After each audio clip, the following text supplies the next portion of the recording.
Assalamualaikum warahmatullahi wabarakatuh, Sobat Misteri Sunyi Mencekam. Kembali kami hadir menjumpai Anda. Tentunya seperti biasa kami akan menyuguhkan cerita-cerita misteri yang menarik. Dan kesempatan kali ini kami sudah menyiapkan sebuah kisah misteri yang berjudul Temanku Jadi Tumbal, Pabrik Lampu Tangerang. Hai, aku Desi. Aku asli orang Tangerang dan bekerja di salah satu pabrik lampu di kota kelahiranku. Setelah lulus SMA, aku langsung kerja di pabrik lampu, tepatnya di bagian packing alias pengepakan. Kebetulan saat itu aku bagian shift malam. Aku berangkat dari rumah naik becak. Sore itu hujan turun dengan deras. Walau sedang hujan deras, tapi jalanan tidak sepi. Masih ada motor dan mobil yang berlalu lalang. Ada juga orang-orang yang sedang berteduh di pos ronda dan di bawah gapura-gapura kecil yang menjadi pintu masuk ke dalam gang. Aku melirik jam tangan yang berembun, kuusap dengan lengan kemeja. 15 menit lagi aku harus absen masuk. Aku minta tukang becak untuk mempercepat lajunya. Untung saja aku datang tepat waktu. Saat becak berhenti di gerbang pabrik, ku bentangkan payung kecil lalu buru-buru masuk ke dalam pabrik. Pak Sutio, seorang satpam, menyapa aku di pintu gerbang. Aku tersenyum sambil mengangguk. Kurogoh sebuah kartu absen dan memasukkannya pada mesin absen. Setelah itu aku beranjak ke loker untuk menaruh tas. Sedangkan payungku yang masih basah kubiarkan tergeletak di ruang loker. Hai Desi, baru datang. Herni, teman kerjaku, menyapa. Ia tampaknya baru datang juga. Iya nih, kehujanan. Sama Des, kamu shift malam juga ya?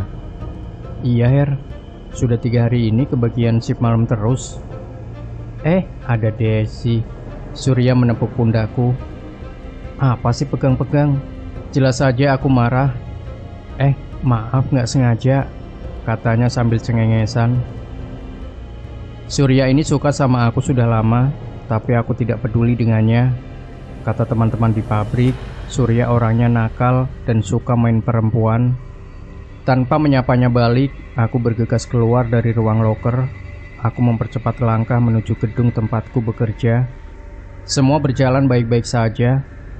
Sampai pada jam 12 malam, aku menyaksikan kejadian aneh. Di gedung itu hanya tinggal aku, Herni, dan Diana. Sementara yang lain sudah pulang duluan. Kami sengaja ambil lembur biar dapat tambahan penghasilan. Tempat pengepakan barang berada di dekat mesin produksi lampu. Tapi saat itu mesinnya sudah dimatikan. Lampu ruangan mesin juga sudah dipadamkan. Hanya lampu kecil di bagian packing saja yang masih menyala. Kamu kalau malam begini takut gak sih Des? Herni membuka obrolan. Takut apa sih? Palingan aku takutnya sama si Surya. Iya, aku juga takut lihat dia, timpal Diana. Lagian dia sukanya sama si Desi, bukan sama kamu Diana, seriknya Herni. Kenapa kamu gak terima aja tuh si Surya? Mungkin aja dia udah tobat Des.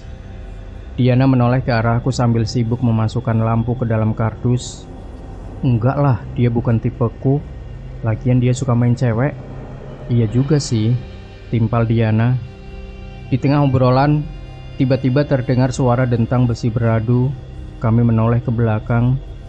Suara itu bersumber dari blok mesin produksi di tengah keremangan. Apaan itu?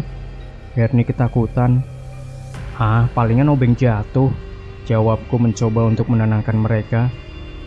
Kami melanjutkan obrolan, tapi suara itu kembali muncul. Tak lama kemudian, mesin produksi menyala dengan sendirinya. Kedua temanku ketakutan. Ku ambil senter dari dalam kantong. Perlahan ku dekati blok produksi untuk memeriksa ada apa di sana. Desi, jangan disamperin. Kedua temanku berdiri sambil ketakutan.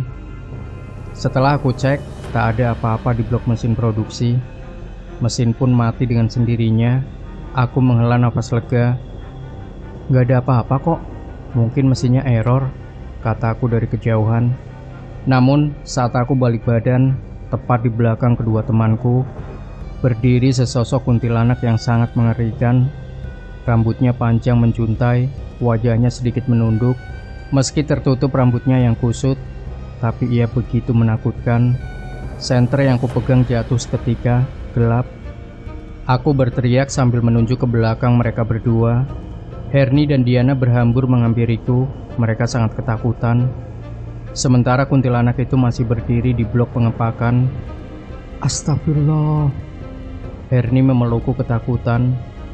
Diana tersungkur di kakiku. Ia meringkuk sembari menutup mata. Bahkan dia tidak sempat melihat kuntilanak itu.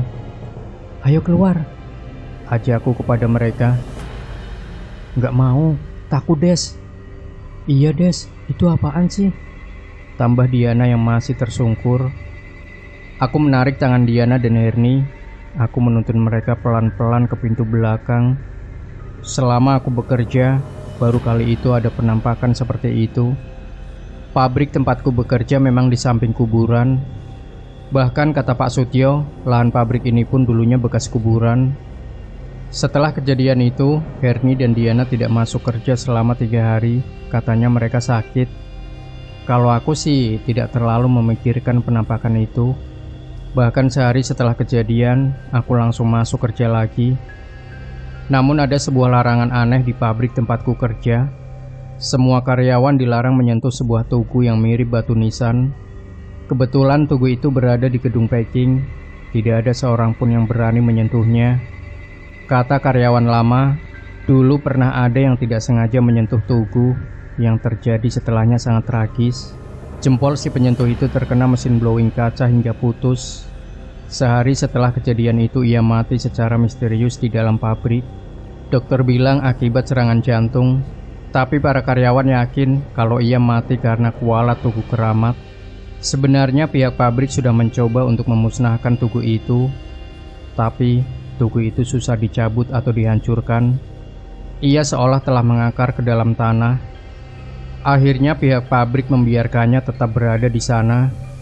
Selama tidak ada yang menyentuhnya, maka semua akan baik-baik saja. Sebuah teralis seperti kandang kucing dipasang menutupi tugu. Ada tulisan, dilarang menyentuh tugu, yang ditempelkan pada teralis itu.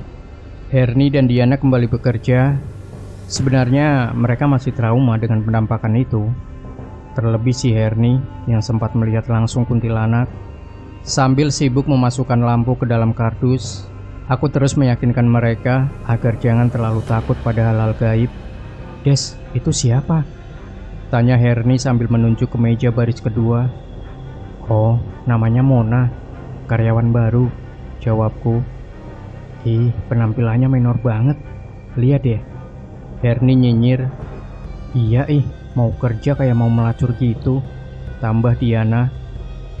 Hus, jangan ngomong sembarangan Aku memotong obrolan mereka. Tidak lama setelah mereka membicarakan Mona, wanita itu melirik ke arahku. Ia tersenyum sambil mengangguk pelan. Kemudian ia beranjak keluar gedung, mungkin untuk buang air. Tuh, lihat. Jalannya aja kayak dibuat-buat. Herni kembali nyinyir. Aku tidak menanggapinya. Herni memang suka sekali ngomongin orang. Selang beberapa menit, kulihat Mona kembali masuk dan kembali bekerja. Dengan cekatan ia memasukkan lampu yang sudah dikemas ke dalam kardus. Des! Herni yang berdiri di sampingku tiba-tiba berteriak. Ia memegangi leher, matanya melotot. Diana dan teman-teman yang lain seketika saja panik melihat kejadian itu. Herni ambruk. Bola matanya berubah menjadi putih semua. Lengannya meraba-raba, lalu meraih sebuah gunting. Kami sudah berusaha untuk menahan tubuhnya, tapi tidak bisa. Dengan brutal, Herni memasukkan gunting itu ke lehernya. Kami histeris. Sementara Herni tewas seketika sebelum sempat tertolong. Apa yang dialami Herni sangat mengejutkan. Semenjak kematiannya, pabrik menjadi sangat mencekam. Beberapa karyawan bahkan ada yang mengundurkan diri. Mereka takut mengalami kejadian yang sama seperti Herni. Aku sempat menghadiri pemakaman temanku itu. Kebetulan ia dimakamkan di TPU yang bersebelahan dengan pabrik. Tidak banyak orang yang mengantar ke kuburan. Mungkin hanya keluarga dekat saja dan karyawan pabrik lampu yang mengenal Herni. Kulihat kedua orang tua Herni menangis. Mereka tidak menyangka kalau anaknya akan meninggal dengan cara yang tidak wajar. Aku merasa ada hal janggal dengan kematian temanku itu. Di antara orang-orang yang mengantar jenazah Herni, aku melihat Mona berdiri di belakang keluarga Herni.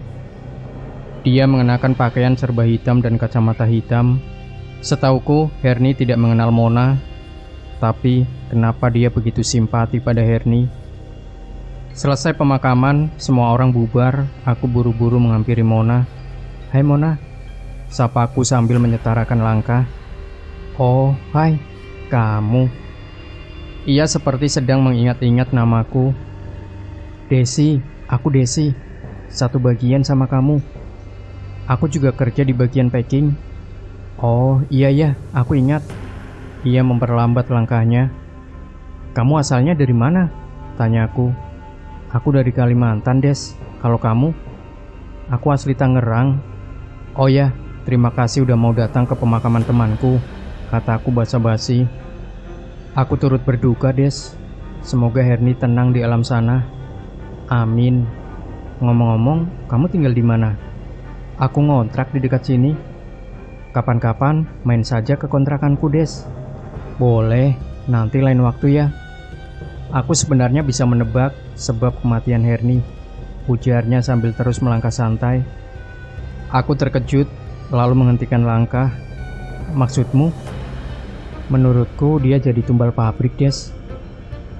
Jadi tumbal?" "Iya, aku pernah kerja di pabrik kertas dan karyawannya setiap tahun mati.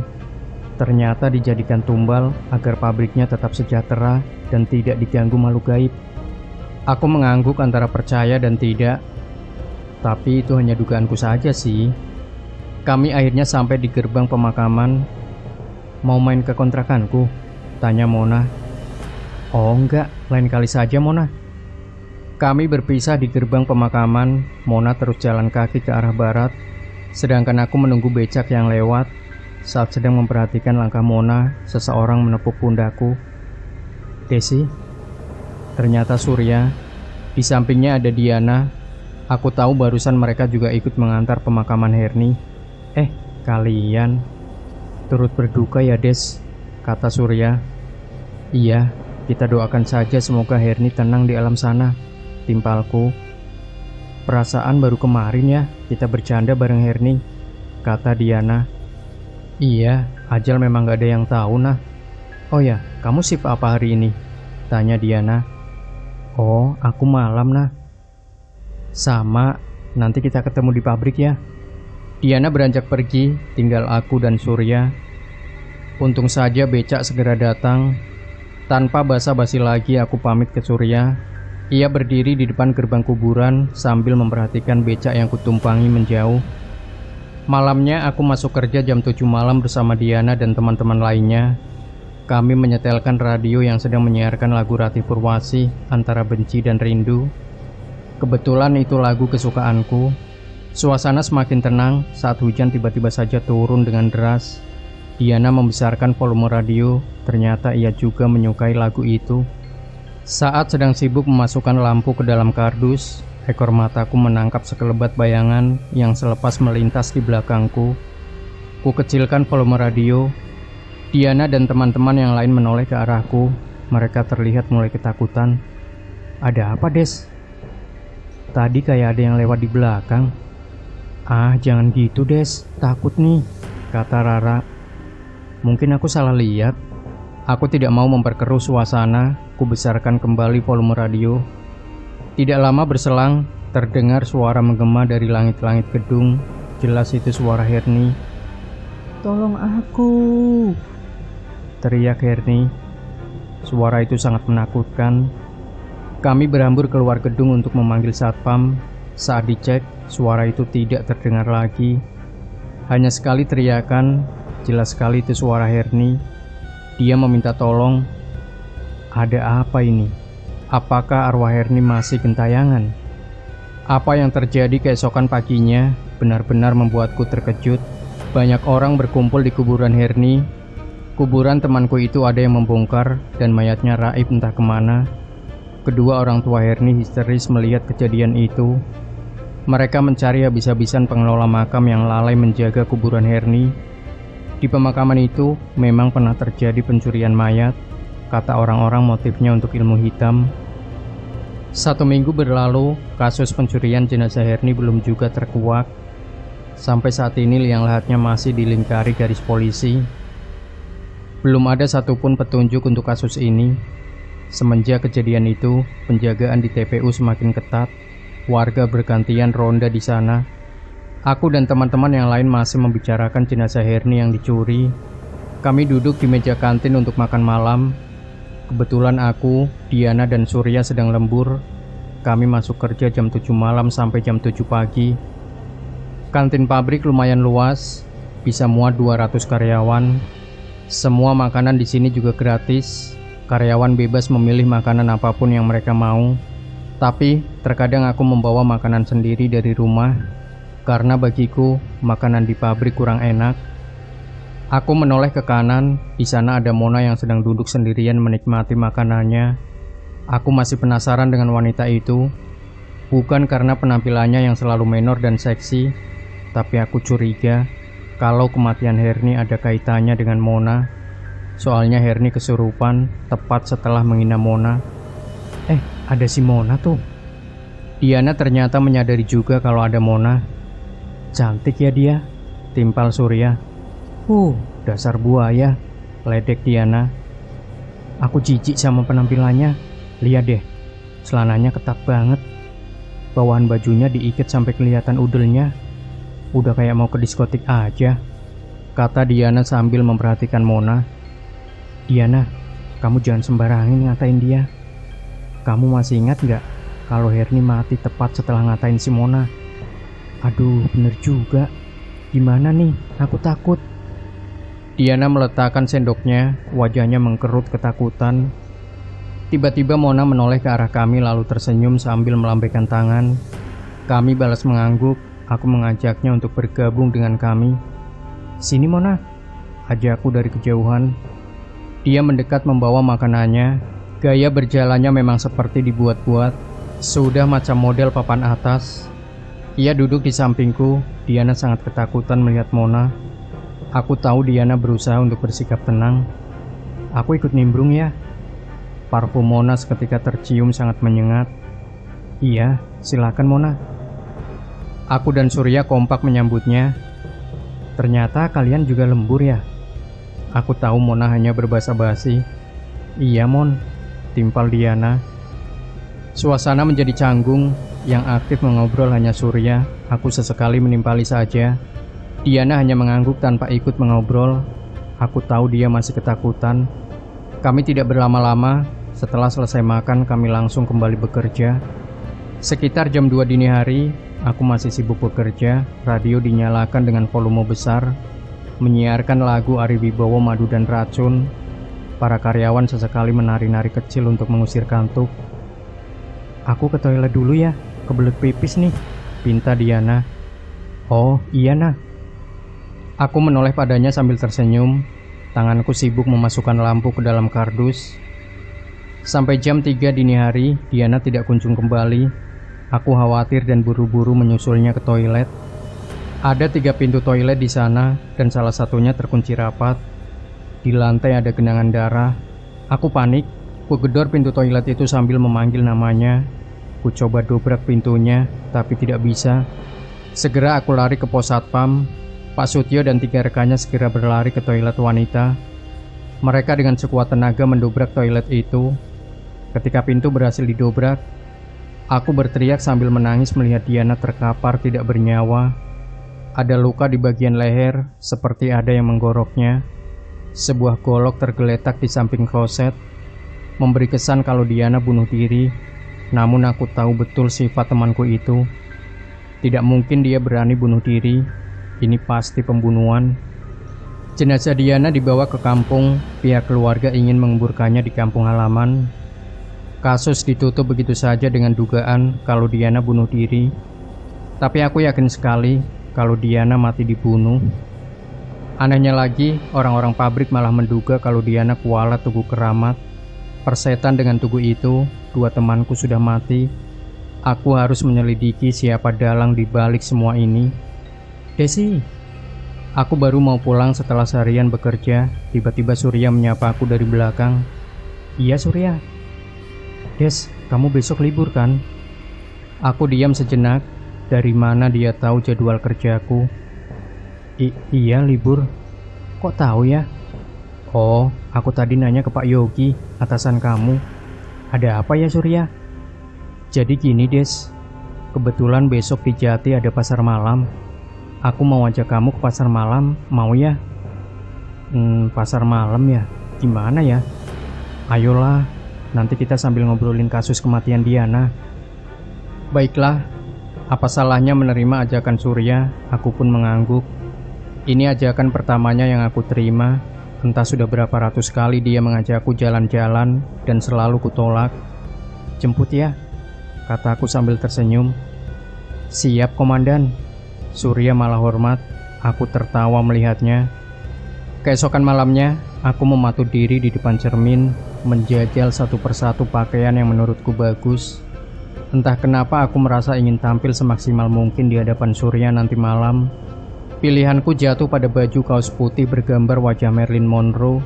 Sedangkan untuk celananya, aku memilih celana jeans biru yang tidak terlalu ketat. Anak bapak jam segini dandan, mau kemana sih nak? Saat aku duduk di ruang tamu sambil menunggu Surya, tiba-tiba bapak muncul. Ia kemudian duduk di sampingku. Aku anak tunggal, sedangkan ibu sudah lama meninggal. Jadinya hanya tinggal aku dan bapak yang tinggal di rumah ini. Perawakan bapakku gendut, ia gampang sekali merasa gerah. Makanya ia sering sekali melihat hanya mengenakan sarung dan kaos singlet sambil kipasan. Aku mau main ke pasar malam pak. Sama pacarmu? Bukanlah. Bapak malah ketawa. Des, bapak saranin kamu agar cepat nikah. Bapak mau banget punya cucu. Belum kepikiran pak, jawabku singkat. Tidak lama kemudian, terdengar suara motor berhenti di depan rumahku. Aku yakin sekali itu pasti motor si Surya. Dan benar saja, ia membawa motor Vespa warna kuning. Dengan sopan Surya menyalami bapak. Setelah itu kami langsung pamit. Sesampainya di lokasi pasar malam, kulihat pengunjungnya sangat ramai. Kami masuk ke dalam pasar itu. Surya membelikanku gulali. Dia juga menggandeng lenganku. Aku merasa nyaman bersamanya. Setelah mencoba wahana ombak banyu dan rumah hantu, kami naik biang lala. Itu wahana kesukaanku. Biang lala berputar perlahan. Dari ketinggian itu aku bisa melihat pemandangan pasar malam yang gemerlap dan juga dipadati pengunjung. Des, aku curiga kalau kematian Diana ada kaitannya sama Tugu Keramat itu. Enggak Surya, aku yakin kalau si Diana itu dibunuh. Siapa? Tanya Surya. Nah, itu aku nggak tahu. Kamu tahu nggak Des, kalau sudah banyak orang yang mati karena kualat tugu? Iya, tapi itu kan cuma cerita dari mulut ke mulut, timpalku. Emangnya tugu itu benar-benar batu nisan ya? Tanya aku. Iya Des, itu kuburan seorang wanita yang mati melahirkan. Makanya banyak karyawan yang suka melihat penampakan kuntilanak. Jelas Surya. Iya, aku juga pernah melihat penampakan itu, kataku. Tapi aku sangat yakin kalau Diana dibunuh, lanjutku. Kamu mencurigai seseorang? Tentu. Siapa? Tanya Surya penasaran. Mona. Saat biang lala yang kami tumpangi berada di posisi rendah, aku melihat Mona berdiri di antara lalu lalang orang. Sambil melihat ke arahku. Dia tersenyum. Itu Mona, teriakku sambil menunjuk ke arah Mona. Sebelum sempat kuhampiri, Mona sudah pergi. Wanita itu sangat misterius. Aku harus mencari tahu lebih dalam tentangnya. Aku curiga kalau dialah yang membunuh teman-temanku. Terlebih aku juga heran kenapa dia sering sekali muncul secara tiba-tiba seperti sedang mengikutiku. Aku rasa si Mona ngikutin kita. Mungkin hanya kebetulan aja kali, kata Surya. Setelah mencoba semua wahana di pasar malam, kami bergegas pulang. Aku sebenarnya sempat menoleh ke sekeliling, siapa tahu si Mona masih ada di sekitar pasar. Tapi tidak sama sekali kutemukan batang hidungnya. Sesampainya di rumah, Surya tidak mau mampir. Ia langsung pamit begitu saja, seperti sedang terburu-buru. Aku masih kepikiran tentang Mona. Kalau memang benar dia pembunuhnya, lalu bagaimana cara aku membuktikan dan mengungkap pembunuhan itu? Setelah cuci muka, aku membaringkan tubuh di atas kasur. Aku harus cepat tidur karena besok shift pagi. Namun saat tertidur, aku mengalami mimpi aneh malam itu. Seperti sedang berada di tengah hutan. Dari arah belakang ada 3 bola api melayang mengejarku. Aku lari sekuat tenaga, tapi bola api itu melayang dengan cepat hingga menggapai dan membakar punggungku. Saat itulah tiba-tiba Surya muncul lalu memadamkan api yang membakar punggung. Ia juga mengusir bola api tersebut. Aku tergelaga bangun dengan nafas terengah-engah. Keringat membasahi dahi. Segera kurai segelas air di meja dekat tempat tidurku. Kulirik jam dinding, ternyata sudah jam 5 pagi. Aku harus menyiapkan sarapan untuk bapak. Saat turun dari tempat tidur, kakiku menginjak sesuatu yang aneh. Aku merasakan sebuah cairan seperti lendir. Cairan itu lengket dan menjijikan. Bukan hanya di bawah tempat tidur, ternyata lendir itu memenuhi seluruh lantai kamarku. Lendir itu tidak bau, hanya lengket saja. Tapi itu benar-benar menjijikan. Dengan dibantu bapak, aku membersihkan lantai kamarku. Bapakku juga heran, kenapa tiba-tiba ada lendir di dalam kamar.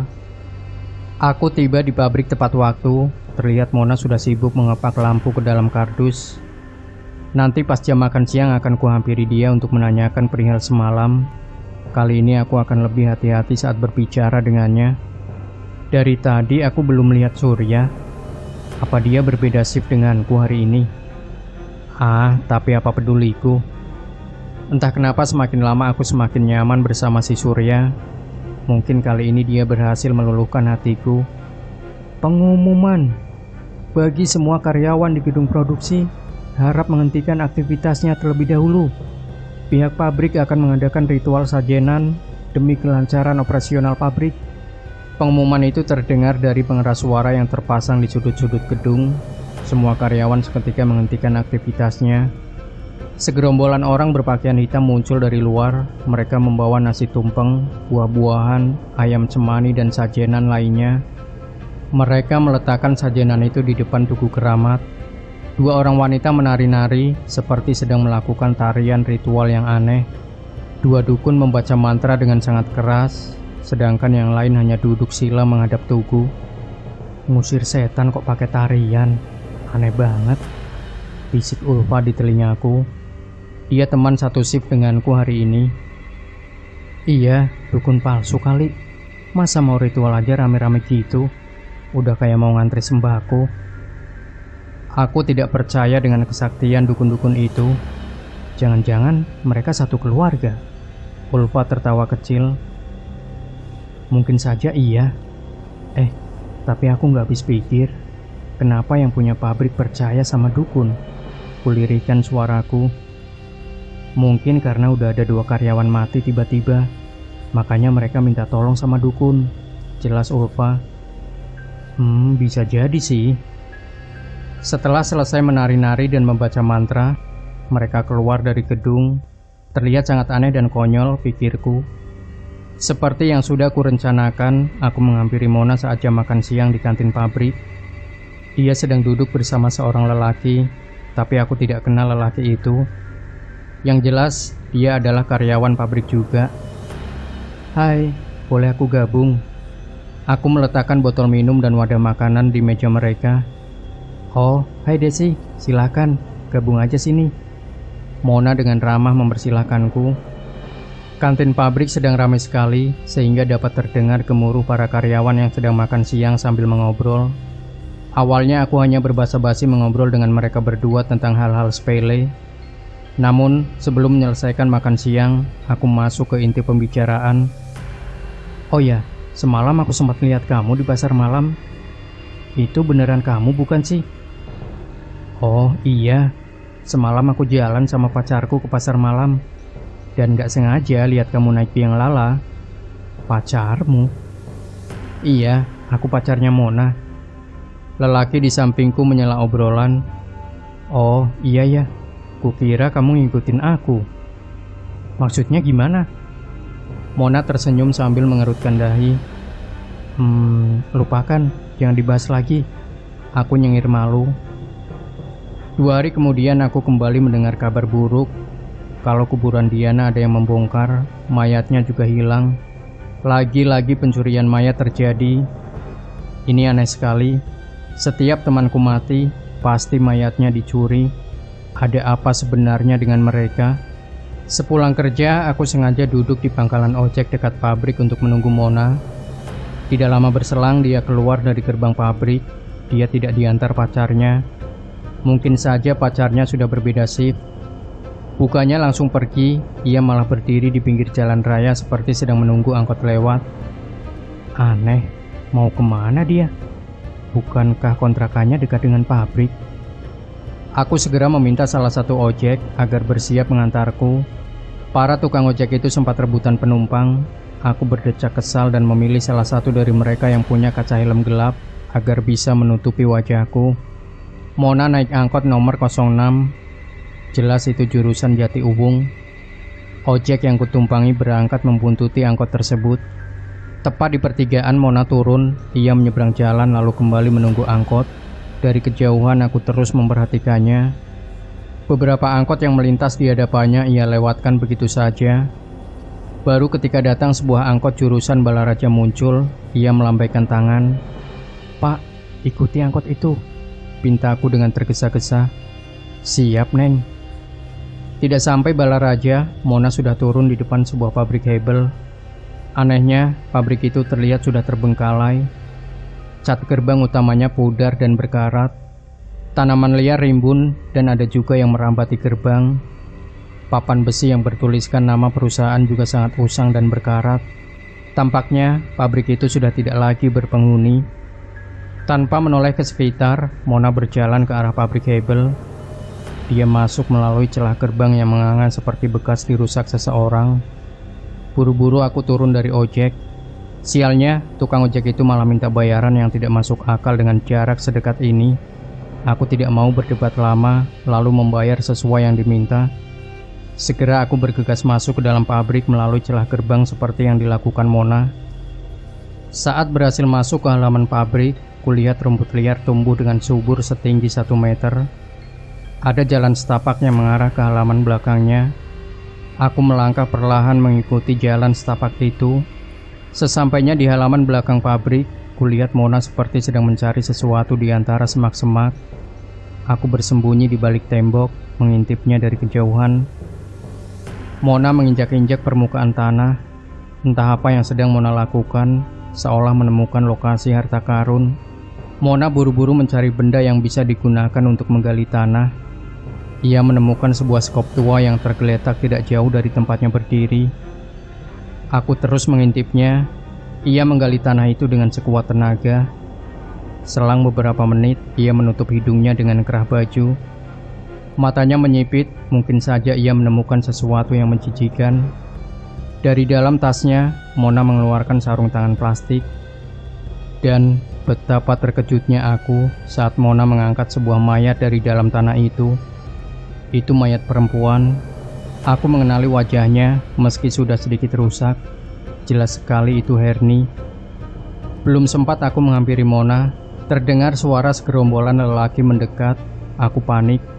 Tanpa berpikir panjang, aku masuk ke dalam pabrik melalui celah dinding yang bolong untuk bersembunyi. Untuk saat ini, aku tidak berani menghampiri mereka. Ada 5 lelaki berjaket hitam dan berbadan besar. Bisa jadi aku dibunuh kalau sampai mereka tahu keberadaanku. Aku sangat ketakutan. Keringat membasahi dahi. Bagaimanapun aku harus segera kabur. Saat mereka sedang sibuk mengobrol, aku segera kabur tanpa diketahui oleh siapapun. Sepanjang perjalanan aku bingung apa yang harus kulakukan. Dugaanku memang benar. Mona pasti dalang dari kematian teman-temanku. Di situasi seperti ini, aku harus hati-hati. Sebab kalau sampai Mona tahu, ia pasti akan membunuhku juga. Selepas Isya, pintu rumahku diketuk. Itu pasti Surya. Sudah beberapa hari ini aku tidak bertemu dengannya dan aku sangat rindu. Namun saat kubuka pintu, ternyata dugaanku salah. Yang bertamu adalah Mona. Dia berdiri di hadapanku sambil tersenyum ramah. Di sela jari tangan kanannya ada sebatang rokok yang menyala. "Hai Desi," sapanya. Aku ketakutan Dari mana dia tahu alamat rumahku? Mona, kamu tahu dari mana alamat rumahku? Hai Desi, dari teman-teman di pabrik. Maaf datangnya mendadak. Aku cuma mau ngomong sesuatu sama kamu. Apa ya? Aku penasaran. Boleh aku masuk dulu? Tanya Mona. Aku mempersilahkannya untuk masuk. Kami duduk di sofa ruang tamu. Mau minum apa? Gak usah repot-repot, Des. Aku tetap mengambilkannya air putih. Des, aku mau langsung saja ke inti pembicaraan. Iya, kenapa Mona? Aku berusaha untuk tenang. Aku yakin kalau Surya sudah mati dan bisa saja selanjutnya kita. Pernyataannya singkat, tapi seperti palu yang menghantam dadaku dengan keras. Maksud kamu? Sebenarnya aku sengaja kerja di pabrik itu hanya untuk mencari tahu tentang kematian kakakku yang misterius. Dulu kakakku juga salah satu karyawan di pabrik itu. Dia meninggal dengan luka tusukan di perut, dan sehari setelah dikubur mayatnya hilang. Aku yakin ada yang belum terungkap dari kematian kakakku. Kamu mengarang cerita, Mon. Aku sudah tahu semuanya termasuk mayat di halaman pabrik tua itu, kataku sinis. Aku tidak mengarang cerita, Desi. Aku kesini untuk menyelamatkan nyawamu. Masih ada kesempatan agar kita berdua bisa hidup. Soal mayat Herni sudah kulaporkan ke polisi. Aku sudah lama memata-matai para kepala pabrik itu. Mereka yang menumbalkan dan mencuri mayat Herni untuk dijadikan sesembahan setan agar produk mereka laris. Aku diam dan mulai mempercayai omongannya. Des, pabrik tempat kita kerja itu angker. Kata orang, dulunya pabrik itu bekas kuburan. Setiap tahun pasti minta tumbal. Mona berusaha meyakinkanku. Lalu, apa rencanamu? Malam ini juga kamu harus ikut aku. Kemana? Ke pabrik. Kuncinya adalah tugu keramat itu, Des. Kata dukun yang aku datangi, selama tugu itu masih ada, pabrik kita akan terus makan korban. Mau kamu apakan tugu itu? Kita hancurkan, Des, biar nggak ada lagi korban. Saat kami sedang serius mengobrol, ada seseorang yang mengetuk pintu. Ia pasti bapak. Ia baru datang dari masjid. Wah, ada tamu, sapa bapak.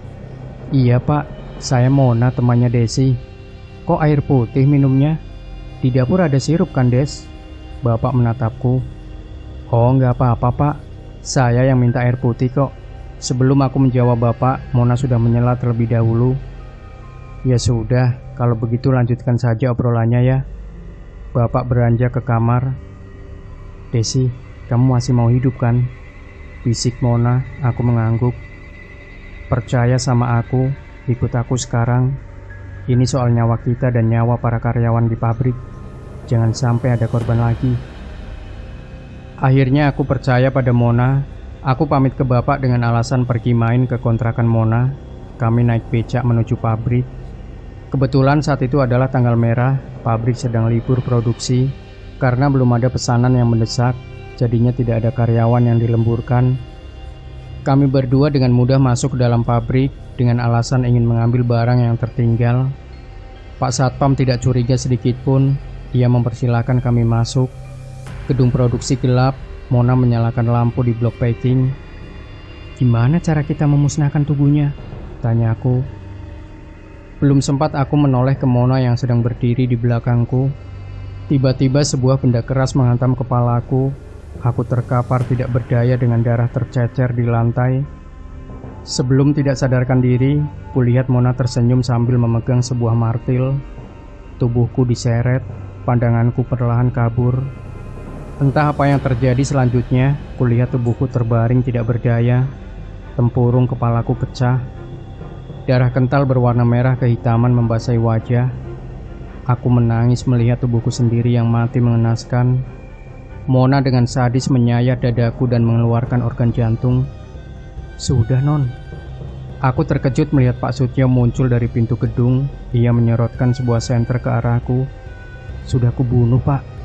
Jaga saja di depan. Aku mau ritual dulu sebentar, pinta Mona. Mereka ternyata sekongkol untuk membunuhku. Aku tidak menyangka Pak Sutio, seorang satpam pabrik yang selama ini sangat ramah, ternyata berhati iblis. "Oke non, beres. Di depan aman kok." "Ya sudah sana," Mona membentak. Baik non." Pak Sutio beranjak pergi. Aku masih menangis sambil berteriak di hadapan Mona, tapi dia sama sekali tidak mendengarku. Mona merogoh sesuatu dari dalam tasnya.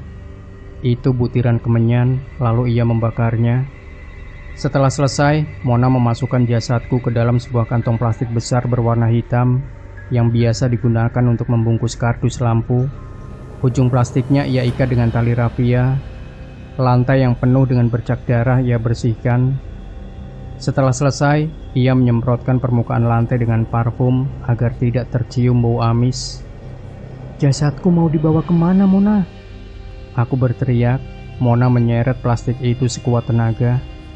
"Mona!" Bergegas aku mengikutinya. Ia menunggu seseorang di pintu gedung. Mona menoleh ke arah kanan. Sebuah mobil box masuk ke halaman pabrik dan berhenti di depan Mona. Lelaki berbadan gendut keluar dari mobil. Ia membukakan box mobil lalu memasukkan jasadku. "Tolong, kembalikan jasadku." Aku berusaha menyentuh mobil itu, tapi tidak bisa. Tubuhku menembus benda apapun yang kupegang. Mona masuk ke dalam mobil. Ia duduk di samping kemudi. Aku berusaha mengejar mobil tersebut, tapi seperti ada yang menyedot paksa tubuhku hingga terpental masuk kembali ke dalam gedung yang gelap gulita. Lampu di dalam gedung sudah padam semua. Aku tidak dapat melihat apapun. Tidak lama kemudian, lampu di gedung itu menyala lagi dengan sendirinya. Aku bingung melihat ke sekeliling. Ini bukan pabrik tempatku bekerja, melainkan sebuah pabrik petasan. Aku mencium bau mesiu di mana-mana. Para pekerja di pabrik ini terlihat masih di bawah umur semua. Mereka masih sangat muda, mungkin umurnya kisaran 13-15 tahun. Tidak ada baju atau sarung tangan khusus yang melindungi mereka. Bahkan sebagian ada yang tidak mengenakan masker sama sekali. Aku berjalan sambil memperhatikan sekeliling pabrik. Tampaknya mereka tidak menyadari sedikit pun keberadaanku. Lengan mereka sangat gesit meracik mesiu dan memasukkannya ke dalam lintingan kertas koran bekas yang sudah dibentuk sedemikian rupa. Butir-butir petasan mereka hasilkan dengan cepat. Keranjang yang diletakkan di bawah meja penuh dengan petasan. Ada yang bertugas mengambil keranjang itu, kemudian mengemasnya ke dalam plastik. Di sudut kanan ruangan yang dekat dengan pintu, berjejer para pekerja yang tugasnya menempelkan label pada kardus petasan. "Semuanya keluar!" Suara anak perempuan berteriak dari luar pabrik. "Ada apa?" Mereka saling tatap ketakutan. Sebelum sempat kabur, suara ledakan terdengar lagi dari sudut gedung. Api menyembur, membakar serbuk mesiu. Mereka terjebak di dalam gedung itu karena pintu utamanya terkunci. Terdengar jerit kesakitan saat api membakar tubuh mereka hidup-hidup. Tidak ada yang bisa diperbuat. Satu persatu mereka mati terbakar. Gedung yang hanya beratap seng tua ambruk menimpa para pekerja yang sedang sekarat kesakitan. Aku menangis ngeri melihat kejadian itu. Tanpa kusadari, lampu kemudian mati kembali. Semuanya sempurna gelap. Lampu menyala kembali. Kali ini tidak ada gedung pabrik. Sejauh mata memandang, hanya ada hamparan pekuburan. Aku ingat kalau ini masih halaman pabrik tempatku bekerja. Ada jalan raya yang tidak jauh dari sana. Nah, ini dia lahannya. Nanti kita gusur kuburan ini dari ujung sana sampai ke sini. Kudengar sebuah obrolan dari belakangku. Aku membalikkan badan. Mungkin jaraknya hanya sepelemparan batu dari tempatku berdiri. Ada dua lelaki dan seorang wanita yang tidak asing bagiku. Wanita itu adalah Mona. Sedang apa dia di sana? Pokoknya saya mau pembangunan pabrik lampu saya lancar ya. Saya tidak mau ada kendala masalah lahan. Timpal lelaki tua berbadan kurus yang mengenakan jas hitam dan kemeja putih layaknya bos besar. "Baik pak, kalau ada apa-apa kamu bisa hubungin anak saya," tambah lelaki itu sambil menyentuh pundak Mona. "Beres pak, saya jamin tidak akan ada kendala pembebasan lahan." Lampu kembali padam, seketika gelap gulita. Aku tidak dapat melihat apapun. Tidak lama berselang, lampu menyala kembali. Aku berada di gedung baru. Ini tempatku bekerja. Di dalam gedung itu ada Mona dan seorang lelaki tua. Mereka terlihat sedang bingung. Pabrik kita terus rugi, Pak. Pasti gara-gara tugu ini. Mona menunjuk tugu keramat. Kita harus cari jalan keluarnya, nak. Bapak tidak mau pabrik ini bangkrut cuma gara-gara tugu sialan itu. Kita coba hancurkan lagi, Pak. Tidak akan berhasil. Kamu lihat sendiri dulu pas awal pembangunan, bulldozer pun tidak sanggup menghancurkan tugu itu. Kata orang, ada dukun sakti yang dikubur di bawahnya. Lelaki tua menyentuh keningnya, terlihat sangat bingung. Kita cari orang pintar saja, Pak. Dukun? Iya, siapa tahu dia bisa mengusir setan yang membuat kita rugi terus, kata Mona. Setelah itu, wajahku seperti diterpa cahaya yang sangat menyilaukan mata. Kejadian demi kejadian melintas di hadapanku. Setiap tahun Mona membunuh karyawannya untuk dijadikan tumbal. Yang dia incar adalah karyawan kelas bawah. Perlahan pabriknya mulai tumbuh. Mona dan bapaknya meraup untung besar. Tubuhku terlempar lagi. Kali ini kembali ke tempat semula saat aku dibunuh. Anehnya, gedung itu kini dipenuhi para wanita. Mereka menangis meminta pulang, tapi tidak satupun yang bisa keluar dari gedung tersebut. Keesokan harinya, kulihat bapakku datang ke pabrik untuk mencariku. Aku berteriak minta tolong sambil menggapai-gapai lenganku ke arah bapak, tapi bapak sama sekali tidak mendengarku. Bapak panik, lalu menangis di depan gedung tempatku bekerja. Surya ternyata masih hidup. Ia berusaha membantu bapak untuk mencariku. Hingga bertahun-tahun kemudian, aku tetap menjadi penghuni gedung pabrik ini bersama puluhan wanita lainnya yang menjadi tumbal. Setiap tahun jumlah kami selalu bertambah. Aku sering melihat Mona menyamar menjadi karyawan baru dan memilih tumbal yang tepat. Kami menangis siang dan malam, tapi tidak ada satupun yang mendengar tangisan kami. Mona, kau benar-benar iblis. Demikian Sobat Misteri Sunyi Mencekam. Jangan lupa berikan komentar Anda, like, share video ini, subscribe channel Sunyi Mencekam, dan kembali nantikan cerita-cerita misteri terbaru dari kami. Wassalamualaikum warahmatullahi wabarakatuh.